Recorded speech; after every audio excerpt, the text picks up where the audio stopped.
자, 이번에는 인구 문제 파트 보도록 하겠습니다.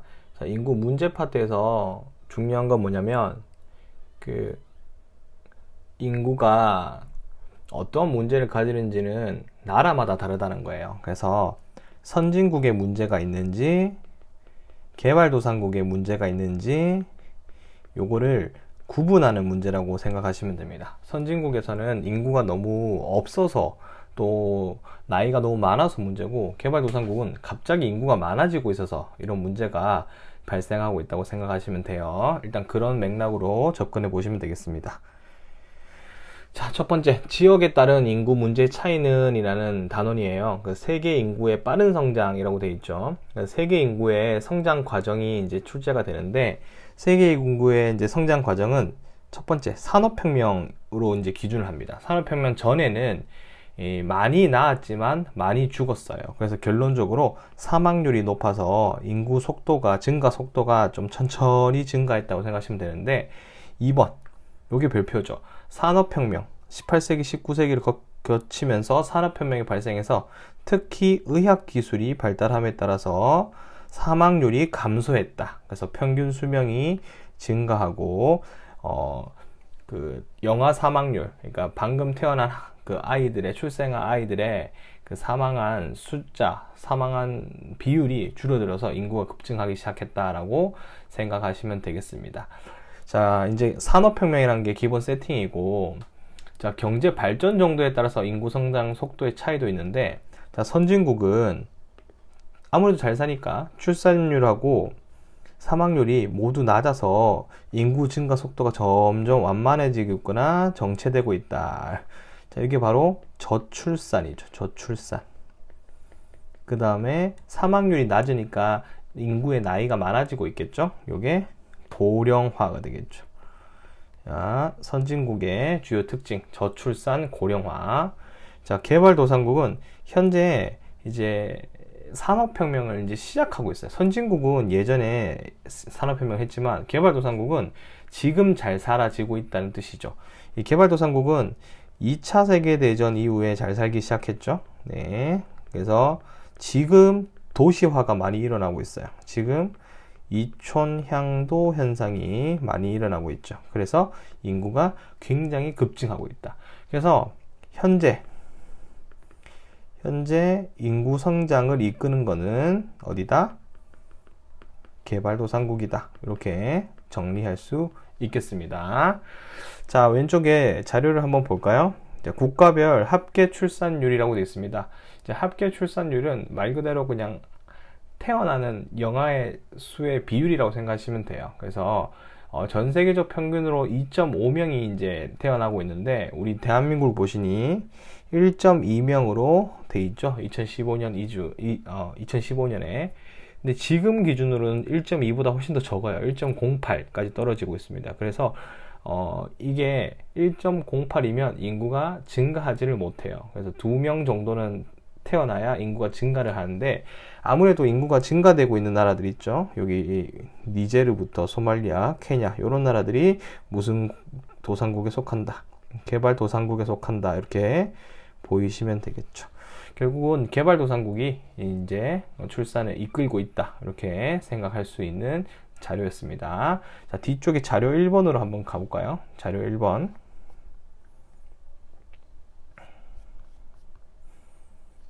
자, 뒤쪽에 자료 1번이 출제가 어마무시하게 되는 단원이에요. 그래서 이쪽 자료 1번의 표를 잘 봐두셔야 되겠습니다. 자, 유럽하고 북아메리카 등의 선진국은 언제 인구가 급증하였다? 산업혁명 이후에 인구가 급증하였다. 그런데 현재는 뭐 하고 있다? 인구 증가가 줄어들고 있다. 이게 포인트예요. 산업혁명 이후에는 증가를 했다가 지금은 정체하고 있다. 자, 개발도상국은 2차 세계대전 이후에 뭐 하고 있다? 사망률이 감소하면서 인구 증가율이 높아지고 있다. 요 글 자체를 꼭 기억을 해 두셔야 됩니다. 2차 세계대전 이후에 누구? 개발도상국. 2차 세계대전은 개발도상국. 2차 세계대전 개발도상국이 인구 증가. 그 다음에 산업혁명 이후에는 누가 증가? 선진국이 증가했었다. 그래서 현재까지 인구 증가하고 있는 곳은 개발도상국이라고 꼭 기억을 해 두셔야 됩니다. 자, 이제 다시 앞으로 가서 내용 정리 한번 해볼게요. 자, 그러면 이 국가들의 인구 문제를 지금부터 한번 살펴보도록 하겠습니다. 이 인구가 너무 많아도 문제, 인구가 너무 적어도 문제예요. 개발도상국의 인구 문제 보시면 2차 세계대전 이후에 포인트가 나왔죠. 2차 세계대전 이후에 사망률이 낮아지고 근대화하고 산업화가 일어나면서 현재 인구가 너무 급증하고 있는 게 문제다. 인구가 많으니까 먹고 살 게 부족하잖아요. 그래서 식량이 부족하거나 아니면 가난한 문제 이런 게 등장하고요. 그리고 도시로 많이 사람들이 건너오잖아, 맞죠? 근데 도시로 오는데 도시의 기반 시설이 아직 마련되지 못했어. 기반 시설이 부족하기 때문에 주택 부족, 교통 혼잡, 환경 오염 등의 도시 문제가 많이 발생하고 있는 그런 상황입니다. 자, 그 다음 성비 불균형 문제라고 되어 있는데 요거는 밑에 내용이 적혀 있듯이 중국, 인도와 같은 일부 아시아 유교 문화권, 그 다음 서남아시아의 이슬람 문화권에서는 남아선호 사상이 있어요. 남아선호 사상. 그래서 성비가 좀 불균형한 문제가 발생합니다. 성비란 것은 여성 100명일 때 남성의 숫자가 바로 성비인데 이런 곳에는 남아선호 사상이 발생을 하죠. 그래서 이 남자의 비율이 훨씬 더 많은 나라도 종종 존재하는데 이게 개발도상국의 문제다. 우리나라는 옛날에는 이제 남아선호 사상이 있었지만 지금은 그런 게 거의 없죠. 근데 대표적인 유교 국가나 이슬람 국가에는 이런 것들이 등장하고 있다. 자, 그러면 개발도상국의 인구 문제의 최종 정리. 왜 문제였죠? 인구가 급증하고 있다. 이게 포인트였습니다. 그럼 이 문제를 해결하려면 출산을 조금 줄여야 되겠죠. 그래서 이제 뭐 2명만 낳자, 3명 이하로 낳자 이런 억제 정책을 좀 펼치는 국가들도 있고, 또는 이미 많이 태어난 인구들의 먹을 그 식량이나 이런 이 인구들을 좀 지키기 위해서 우리가 인구 부양력이라고 부르는 것들을 높여야 되겠죠. 그래서 농업의 기계화, 요게 이제 식량 개선이고요. 그 다음에 일자리 만들어야 되겠죠. 산업화 시행해서 일자리.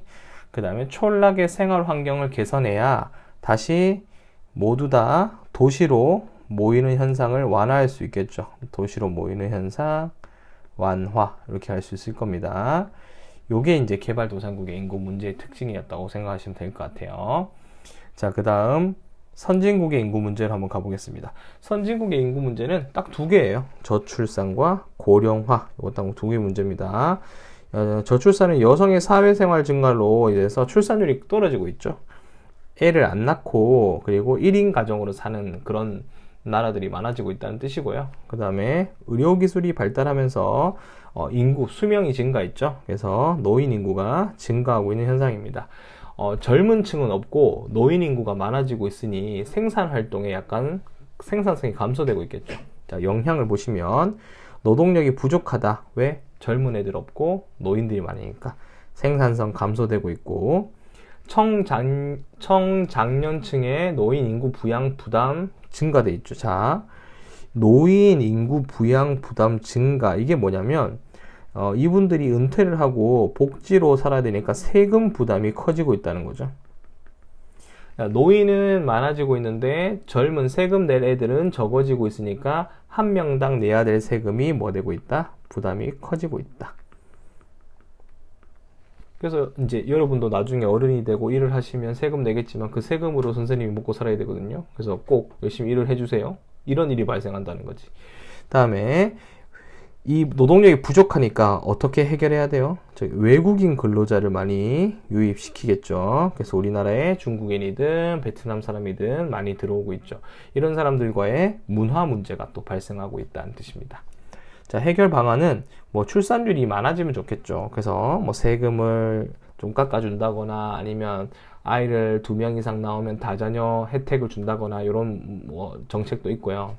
그리고 노인의 재취업 기회도 제공하고 있다. 그 다음에 정년도 연장시키고 있다. 이런 제도가 등장하고 있죠. 이제 막 65세도 일할 수 있고 70세도 일을 할 수 있는 그런 젊어지는 국가가 언제, 그 노인들의 인구가 그 나이가 엄청 많아지고 있으니까, 노인의 기준이. 그래서 이 노인들의 일자리도 제공해주면 좋을 거다라는 뜻이고, 마지막 연금이나 노인의 복지 정책을 좀 강화해야 되겠죠. 그래서 우리는 이런 걸 보고 또 실버 산업 이렇게 불러요. 그래서 재취업해서 공부해서 또 다른 직장을 또 제2의 인생을 사시는 분들도 많습니다. 자, 이 고령화 기준을 또 시험에 출제를 많이 하는데요.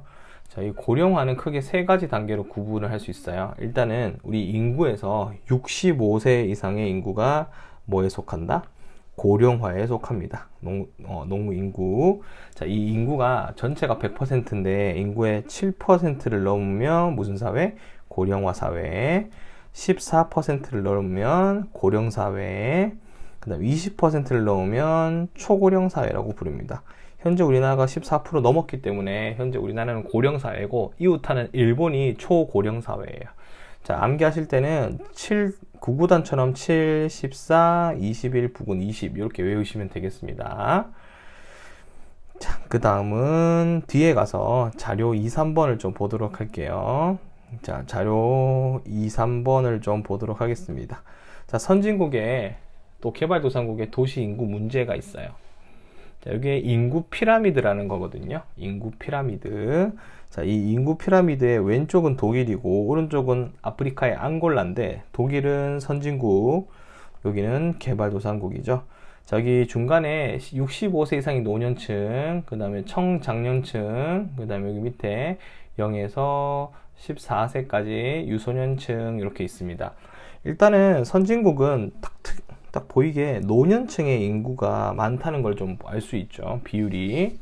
앙골라를 보시면 유소년층 인구가 많은데 청년층이 되면 인구가 줄어들어요. 이게 이제 의료 기술이 낮다는 걸 의미하는 거죠. 그리고 이쪽에 또 뭐가 보인다? 저출산의 영향이 보이고 있죠. 요 그래프를 봤을 때 분석할 수 있으면 됩니다. 분석할 수 있으면 정리하는데 문제가 없을 거예요. 그래서 앞에서 읽었던 그런 내용을 인구 피라미드와 함께 구분할 수 있으면 되겠습니다. 자, 이제 마지막 앞으로 가서 우리나라의 인구 문제를 보도록 합시다. 우리나라는 지금 현재는 선진국의 반열에 올랐죠. 그래서 지금은 저출산 고령화 이제 현상이 심해지고 있다는 뜻이 되겠습니다. 그래서 우리나라 인구 문제는 저출산 고령화 시대다. 이렇게 기억하면 되겠죠. 자, 어떤 게 있을까? 90년대 이전에는 출생률이 이제 우리가 높아지고 사망률이 낮아지면서 인구가 급증했다 돼 있죠. 요게 이제 1960년대에 뭐라 불렀냐면 베이비 붐 세대라 불렀어요. 베이비 붐. 그런 세대에서 한 집에 막 자녀가 5명 이상씩 태어나고 막 그랬던 시대가 있었습니다. 그래서 60년대부터 인구를 증가를 억제하자 이런 정책이 생기기 시작했고, 그러면서 출생률이 급격히 낮아지기 시작해서 이제는 2명도 안 낳기 시작했죠. 자, 90년대 이후 저출산 고령화가 심해졌다. 자, 이제 현재는 저출산 고령화 현상이 굉장히 심각한 수준까지 왔다는 뜻입니다. 자, 저출산의 원인을 보면 여성의 사회 참여 증가. 요즘 이제 결혼하면 사실 집에서 이제 어머님처럼 육아하거나 가사하거나 하면 일자리가 커리어가 끊기니까 많은 여성들이 걱정을 많이 하죠. 그리고 결혼 연령도 지금 상승하고 있으니까 자녀를 2명 이상 낳기 힘든 상태. 그리고 출산도 안 하려 하고 있고, 주택 마련 비용도 증가. 이게 다 비용 때문에 그래요. 네, 지금 물가도 비싸졌으니까요. 그 다음에 육아와 가사 노동에 대한 부담, 그리고 여러분들이 학원 다니는 것처럼 사교육비가 증가. 애 하나 키우는데 1억 이상이 들어간다잖아요. 맞죠? 그래서 이게 부모님들이 힘드신 거예요. 그리고 결혼과 가족에 대한 가치관 변화. 결혼도 반드시 옛날에는 했어야 되는데 지금은 생각이 또 달라지고 있고, 개인주의의 가치관 확산 등으로 출산율이 떨어지고 있다. 이 출산율이 떨어지고 있는 원인은 외우지 않으셔도 현상을 좀 알고 계시면 돼요. 지금 현재. 자, 고령화의 원인은 뭐 다른 거 다 필요 없죠. 의학 기술의 발달 때문입니다. 그래서 평균 수명이 증가하면서 노인 인구가 급증되고 우리나라도 지금 계속적으로 고령 사회로 들어가고 있다라고 생각하시면 되겠습니다. 자, 저출산 고령화 현상을 한번 볼까요? 자, 저출산의 영향으로 인구가 정체하거나 감소하면 전체 인구에서 노년층이 차지하는 비중이 뭐 된다? 증가한다. 그럼 노인들이 일을 못 하잖아. 그걸 보고 이제 경제활동 인구가 감소한다고 불러요. 경제활동 인구는 15에서 64세까지의 인구인데 우리가 앞에서 봤던 인구 피라미드에서 청잔년층 인구라고 생각하시면 돼요. 이 친구들이 인구가 감소하니까 세금이 부족하고 이 세금으로 노인들을 먹여 살려야 되는데 노인들 먹여 살리기가 힘들겠죠. 그래서 이제 이런 부담이 증가하고 있고 노인분들 많아지면 연금 보험 비용이 증가하고 있고 또 경제 침체와 같은 다양한 문제가 발생할 수 있습니다. 자, 그럼 고령화의 영향. 노년층을 부양해야 하는 청잔년층의 부담 증가. 아까 이야기했죠? 인구 부양 부담이 증가된다는 거고요. 노동력 부족에 따른 국가의 경쟁력이 약화될 수 있다. 이렇게 되겠습니다.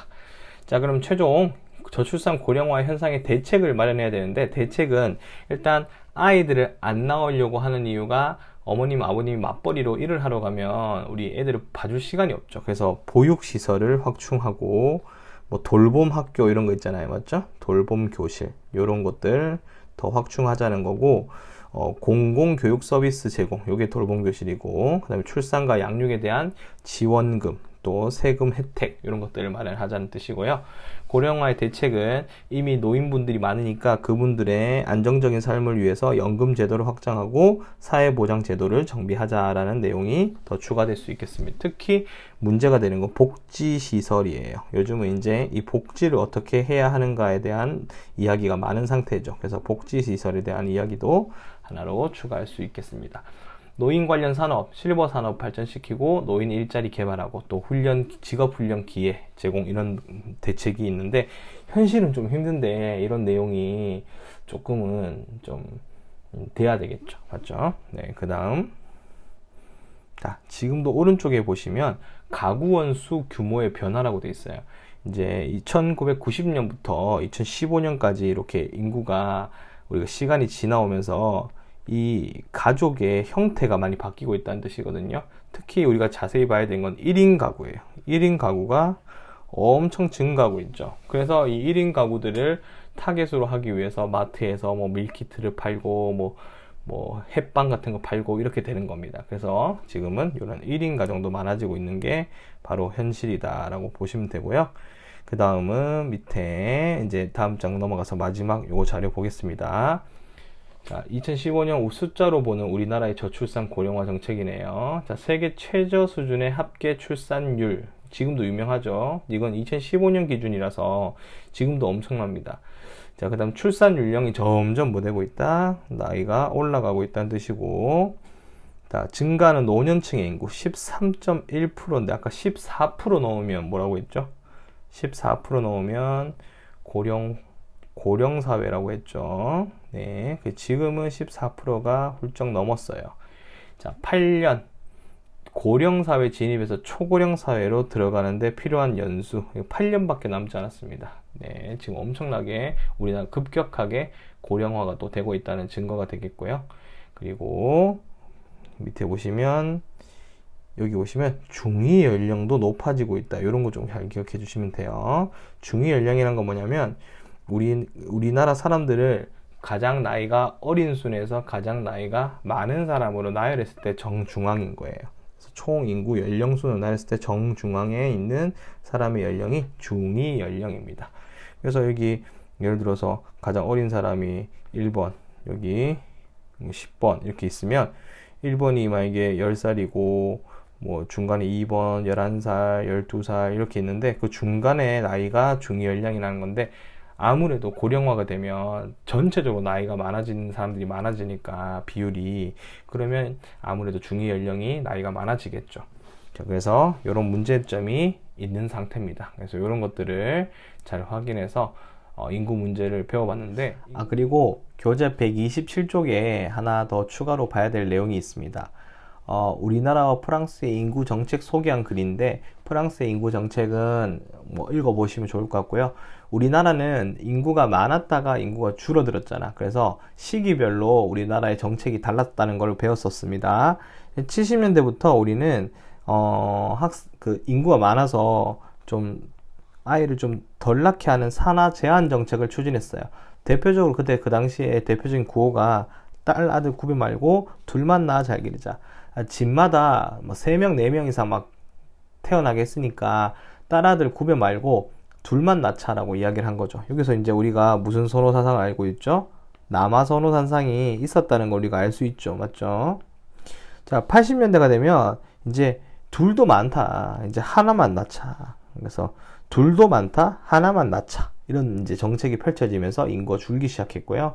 그리고 이제 2000년대가 들어오면 아이를 많이 낳자는 그런 구호로 바뀌고 있죠. 그래서 가족계획 구호도 출산 장려로 바꾸고 있다. 예를 들어서 엄마 나도 뭐 동생이 갖고 싶어요. 엄마 나도 뭐 친구 선생님 저도 뭐 친구가 짝꿍이 있었으면 좋겠어요. 이런 식으로 또 구호도 만들고 있습니다. 그래서 우리나라의 시기별 구호를 잘 기억해서 출제가 될 수 있으니까 공부를 또 추가로 해주셔야 돼요. 네, 인구 문제는 첫 번째가 다시 한번 기억하자면 첫 번째가 개발도상국과 선진국의 인구 문제로 구분하는 문제였고, 개발도상국은 인구가 너무 많아서 문제, 선진국은 인구가 너무 없고 나이가 많아서 문제, 이런 뜻이었습니다. 저출산 고령화, 이렇게 내용 정리해 보시고요. 그리고 뒤쪽에 있는 문제, 인구 문제까지 같이 풀어서 이제 월요일 화요일 날 검사 받도록 하겠습니다. 수고했습니다.